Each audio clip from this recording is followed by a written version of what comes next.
Long time no chat. I thought I'd jump on today and do just sort of a quick impromptu, because I've seen a lot of questions in our Facebook group and on our YouTube channel as well, of people just really wanting to know, like, okay, what stores do I go to? What kind of stuff do I buy? Especially going into Q4, this sort of Christmas season. What kind of stuff do people buy and flip during the Christmas season?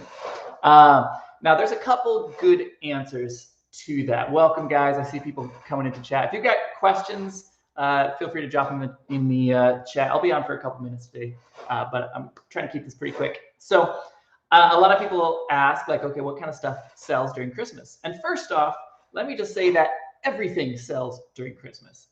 Everything. It's not like, oh, you can't sell clothes during Christmas, or oh, you can't sell food during Christmas. No. Everything sells during Christmas. Everything sells more during Christmas. Part of it is there are so many more eyeballs on the Amazon platform buying your regular Christmas stuff, that the stuff that maybe people had in their carts, it's like, oh, I maybe, like, I had a bra in my cart, and then I'm looking for, I don't know, some Halloween treats or something. It's like, oh, well, I'm going to check out my cart. I might as well grab that bra as well. So everything sells more because there's just so many more eyeballs on Amazon. So first and foremost, everything sells more. A couple things that I do want to focus in on today is talking about some seasonal things and talking about constantly looking for more replenishable or replens. We have got a whole course about replens, but I want to kind of give you guys a quick rundown. So first, let me run through some seasonal stuff. Now, let me share my screen. Now, seasonal stuff works all year round, okay? So I wanted to show you guys this listing right here. So this is candy canes. You can get this at so many of the discount stores, like not Best Buy, Big Lots, Dollar Tree, all sorts of stores like that. That's where you get this real cheap, I would call it kind of junky candy canes, okay? And you get these for dirt cheap, like these, for example. You can get this at Big Lots right now for $1 per thing. But then right after Christmas, these are going to go on clearance. Like the day after Christmas, it'll be on clearance for like 50% off. A week or two after Christmas, it'll probably be 75% off. And then a couple weeks after Christmas, they'll go down to like 10 to 20 cents per pack of this. All right. So when you're looking at some of these Christmas things, keep a few things in mind. All right. One, they sell year round. This doesn't just sell during Christmas. Let me show you guys this Keepa chart down here. So Keepa, invaluable tool. Make sure you guys are using Keepa for you beginners who are watching. Keepa shows me the historical sales rank. Right now, we are looking at the 3-month mark. Let's pull this out to the past year, okay? When the sales rank is lower, generally speaking, now this isn't a perfect science, but generally speaking, a lower sales rank means something is selling more. All right, so we see back here in like December, yeah, the sales rank is like 400, 500. It's crazy low, all right? And then, yes, it starts slowing down in April, May, June, but the sales rank is still moving in April, May, June. We're looking right here. This is the middle of the summer. This is the spring, all right? This is still selling, I would say, multiple times per day. I mean, this is selling very well all year round. So don't think just because it's like right after Christmas or whatever, that you can't sell this anymore. All right, this will sell year round. So keep that in mind. Look for deals after the big holiday. So like Halloween candy, stock up on Halloween candy right after Halloween ends. Christmas candy, stock up on Christmas candy right after Christmas ends. This stuff will absolutely sell year round. And then if you really want, I mean, if you have like a warehouse or something like that, you can store this stuff for a year. So we'll use this as an example, okay?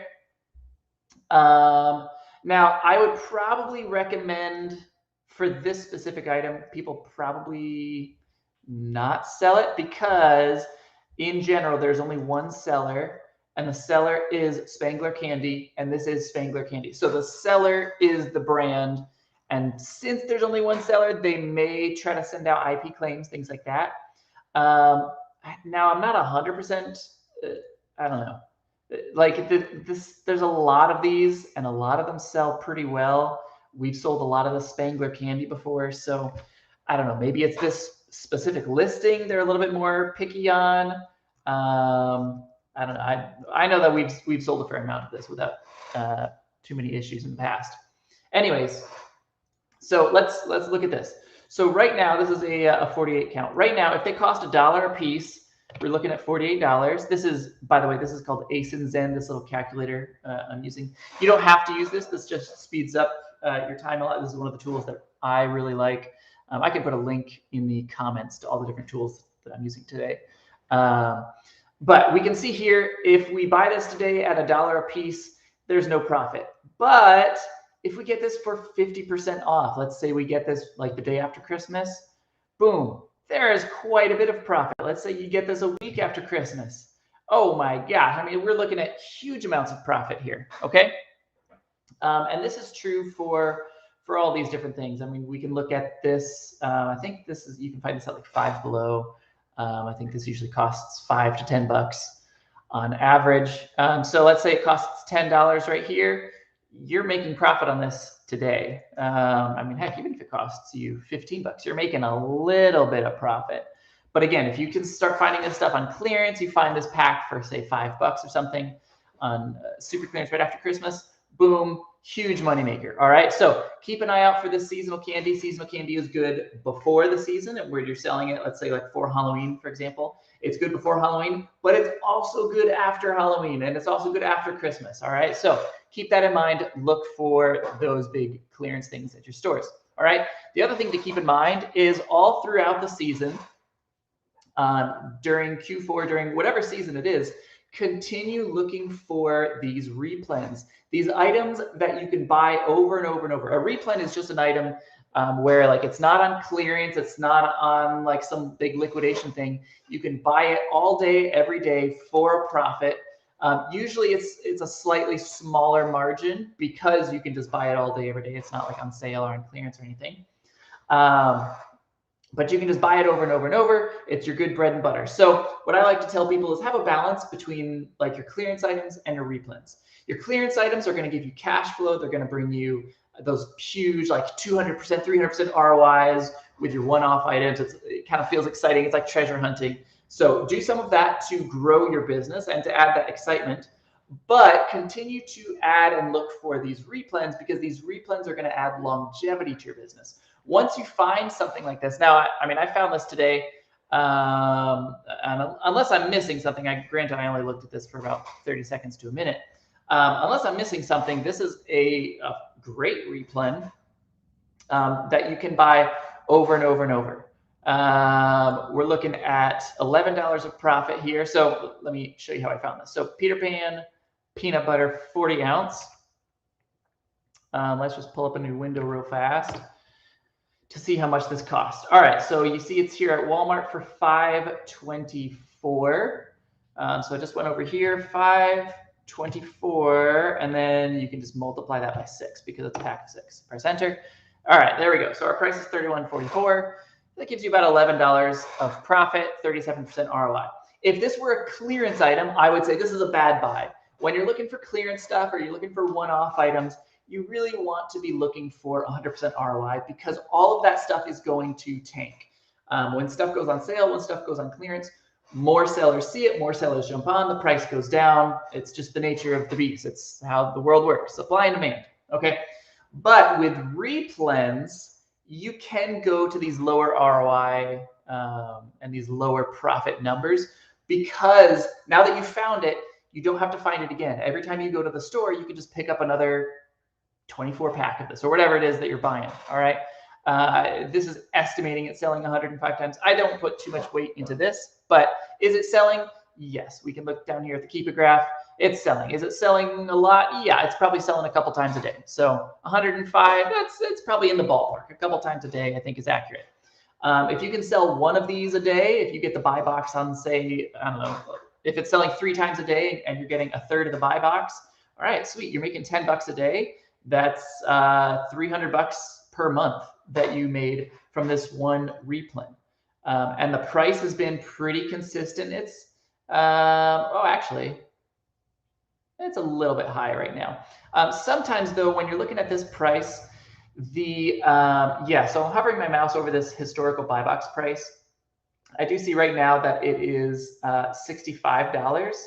And it looks like Keepa is telling me that historically it's been $48. But a weird thing to sort of keep in mind with this pricing graph is oftentimes it is accounting for the FBM price. And when I'm hovering my mouse here, I actually see that the buy box says buy box 48 by third party FBM.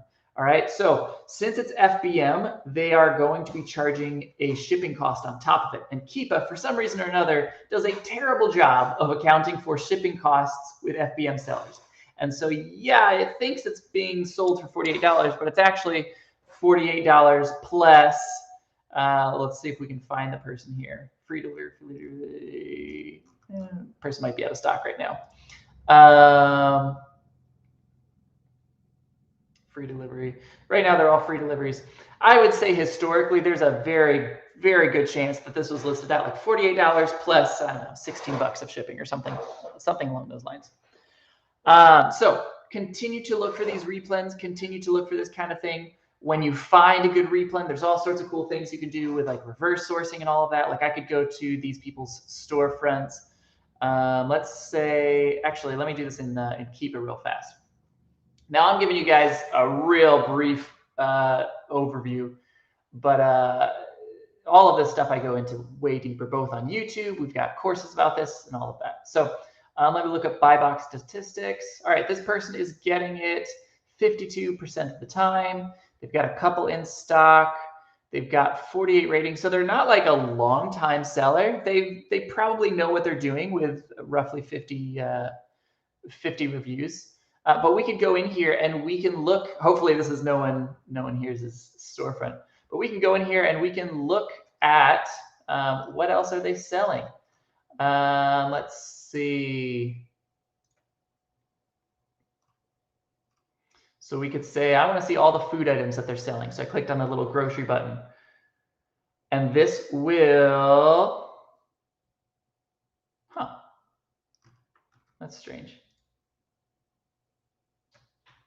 Let me go through here. So it's Saints something. I'm not quite sure why that's,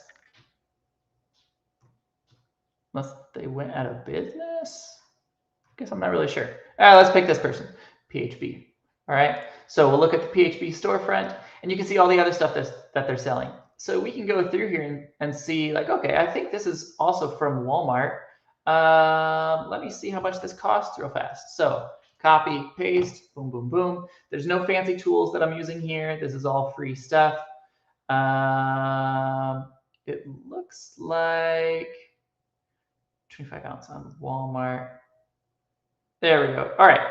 So it looks like this cost roughly $6. Where was it?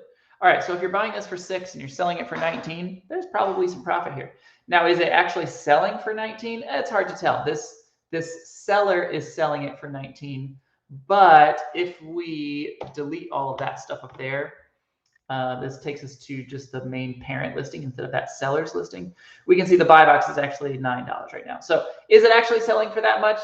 Probably not right now. Maybe it was in the past. Maybe they caught some stuff out of stock, things like that. But basically, you can go through people's storefronts like this, do some reverse sourcing that way.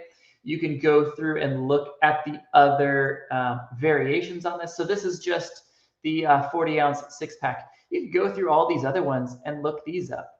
Or if you're using something like ASIN Zen, you can click on this variations tab and you can actually see, I'm going to organize it by review percentage.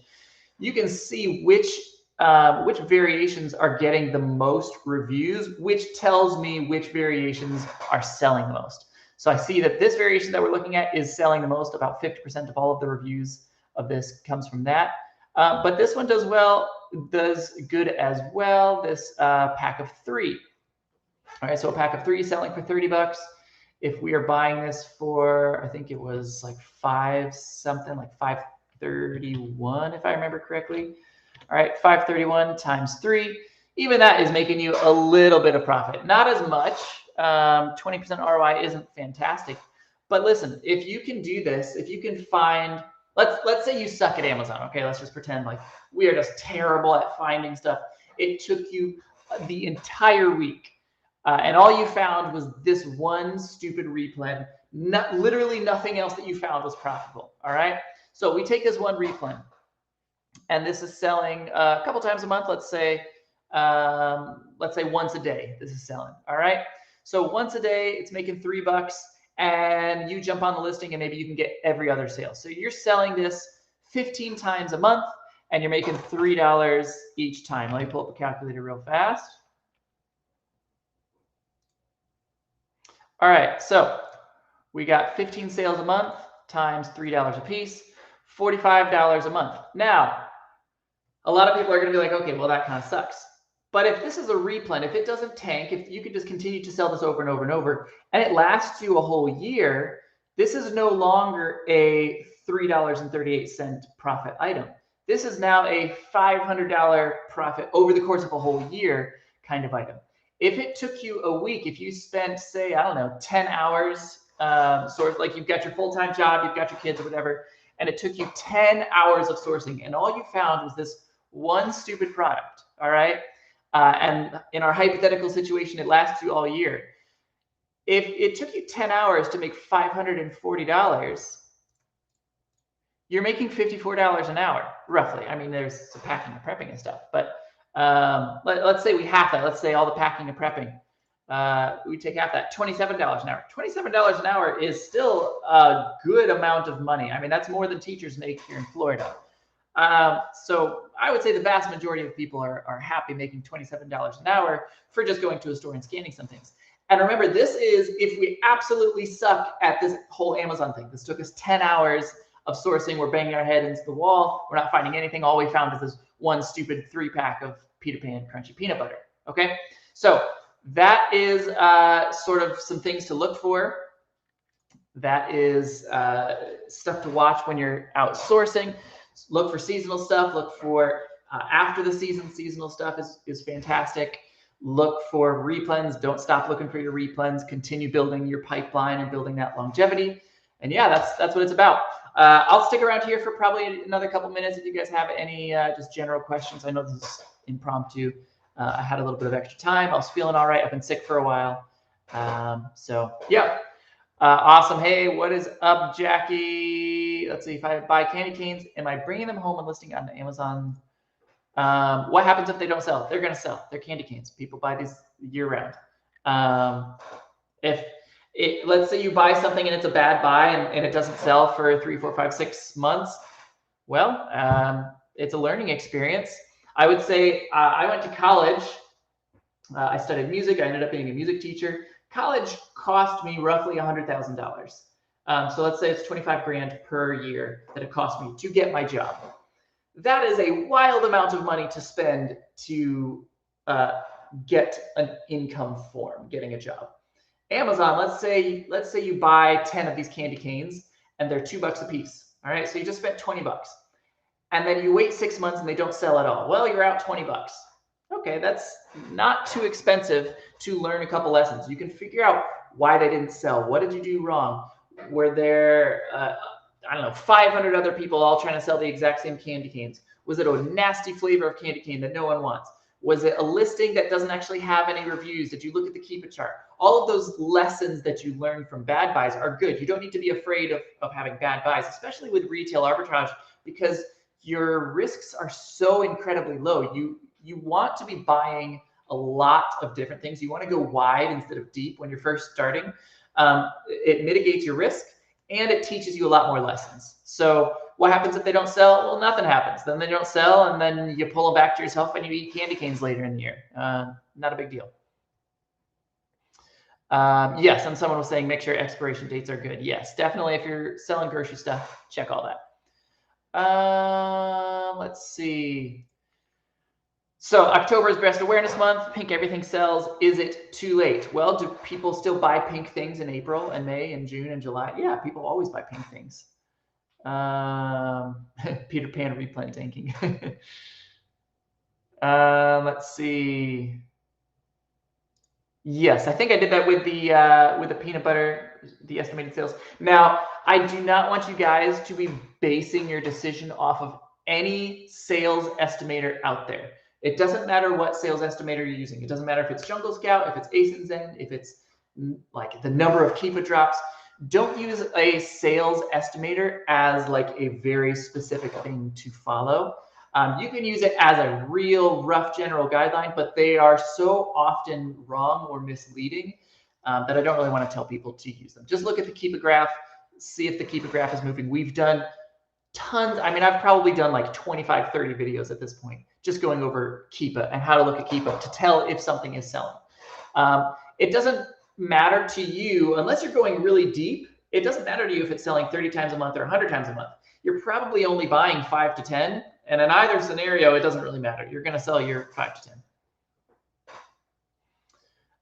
Hey, what's up, James? Yes, we did survive the hurricane. We had some water come through our oven, which was real strange, like water coming into the oven and coming out of the oven.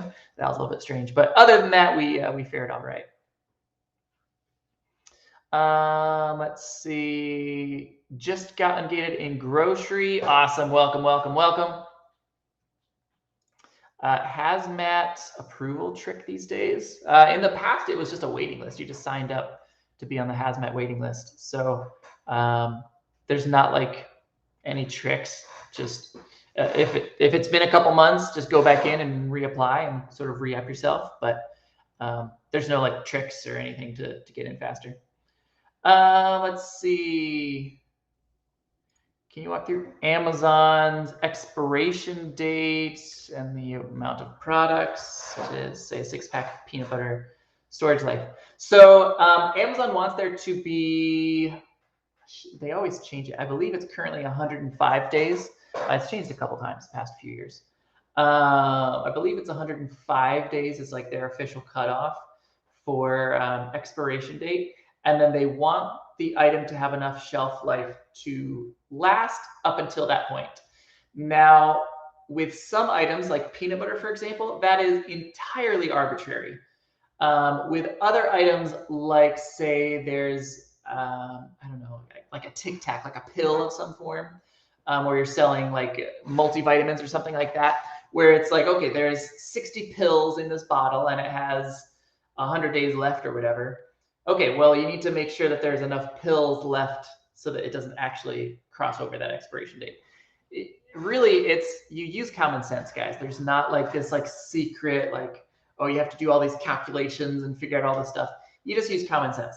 If the stuff is going to expire before your customers can eat it, then don't sell it. Don't try to like tiptoe that line. If there's plenty of days left, which for a lot of this, like especially peanut butter lasts a long freaking time. I mean, usually you're going to have at least a half a year, if not more than that. So all that. James, do I have a class that talks about tactical arbitrage? Yeah, we covered that in our Replan workshop. So the replenworkshop.com. This covers a lot of different things, like finding replens. We talked about finding them with tactical arbitrage, all of that. There's also, if you're just specifically looking for like online arbitrage stuff, a friend of ours did the online arbitrage challenge, the OAC. So if you go to bit.ly/HB-OAC, that will get you to the OA challenge. Both of them talk about tactical arbitrage. The OAC goes a little bit deeper into tactical arbitrage, where there's a couple days just specific to that. So if that's all you're looking for, I would say that's probably your better option, even though it's not my class. But the Replan workshop covers tactical arbitrage, but it also covers lots of other stuff as well. Awesome. All right. That's pretty much it for me, guys. I just wanted to show you some things that you can look for in your stores. Hit your big lots, hit your Dollar Trees, all of that stuff. Look for that seasonal stuff, and then continue to look for your replens as well. All right. We will see you later. I'll probably try to do some more of these impromptu videos now that I'm feeling a little bit better.